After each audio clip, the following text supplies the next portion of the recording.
Evaluasi banjir Pak. Kenapa? Evaluasi banjir gimana? Di Kota Depok. Iya, kita sedang menangani, tolong sabar, kita sedang menangani korban-korban banjir. Evaluasi secara khusus sebagainya sudah. Tapi kita ingin menyeluruh dulu nanti agar komprehensif penyelesaiannya. Ya, tentang masalah saluran, masalah inlet, masalah outlet, masalah pelanggaran, semua saya dengan komprehensif.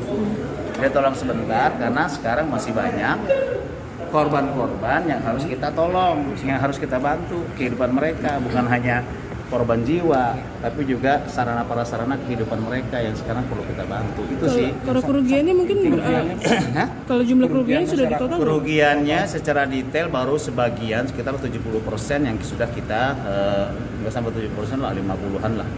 50-an persen. 50%-nya sudah sampai 9M.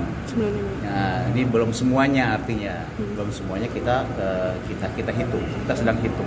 Pak, kalau misalkan mereka yang sakit Pak, itu gimana Pak? Kan kalau misalkan habis banjir itu kan pasti ada. Ya itu diantaranya yang kita kaji dari sisi kesehatan, dari sisi fisik, belum lagi dari sisi traumatik, kejiwaan anak-anak, semuanya komprehensif kita selesaikan semua. Akan ada trauma healing berarti Pak? Iya, pasti sudah. Kalau yang mereka yang sakit itu perawatannya gimana Pak? Digratiskan atau seperti apa Pak? Ya kalau perawatannya kita sesuai tetap pada ketentuan. Digratiskan karena apa? Misalnya dengan BTT misalnya, itu kan kita semuanya akan bisa sesuai dengan ketentuan. Jangan sampai kita membantu nanti kita menyalahi ketentuan. Masalah kerugian ini Pak, yang 9M itu nanti pemerintah Kota Depok itu sementara ya, belum kita hitung semua. Jangan nanti kerugian bencana di Depok 9M, jangan diberitakan gitu. Ini belum kamu minta informasi, ini sebagian belum selesai. Berarti baru ya, 9M yang baru didata ya Pak ya? Kemudian nanti yang kerugian itu akan diganti atau seperti apa Pak? Kenapa? Kalau yang kerugian itu kalau mau digantinya itu sampai kita hitung dengan sesuai ketentuan lelang apa segala macam, kan ada aturan barang jasa. Itu sekitar hampir kita hitung kemarin hampir 100-an lebih 100 M.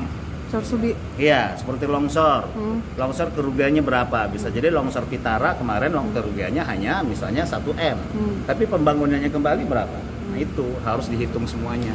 Dan ini masalahnya kita terbentur dengan masalah aturan pengadaan jasa dan barang. Ini barang jasa ini juga harus kita inikan juga. Tapi jadi kalau kelebihan misalnya sampai bencana longsor seperti itu, kalau lebih pendanaannya sampai lebih dari 1M itu harus dilelang. Ini jangan kan kita komunikasikan ke Kementerian Dalam Negeri. Kalau bisa nggak usah lelang gitu. Kalau lelang kan lama lagi. Berarti akan menggunakan dana apa tuh Pak untuk sementara waktu mungkin? Sementara dengan BTT. BTT itu? kita yang kita sudah sediakan sekarang APBD 20M. Tapi itu kan untuk anggaran segala bencana. Kesehatan sepanjang tahun. Tapi yang ini bisa digunakan BTT untuk yang 20M. Tapi nanti dampaknya adalah kita harus anggarkan kembali di ABT. Itu bisa lebih besar lagi, ya. Makanya kita juga minta bantuan kita minta SK Gubernur tentang bencana darurat bencana ini yang belum dikeluarkan oleh Gubernur. Gubernur hanya baru mengeluarkan 5 daerah. Depok belum, tapi segera kita sudah minta supaya dikeluarkan SK Gubernur supaya penggunaan dana BTT di provinsi juga bisa membantu Kota Depok. Jangan lupa subscribe ya.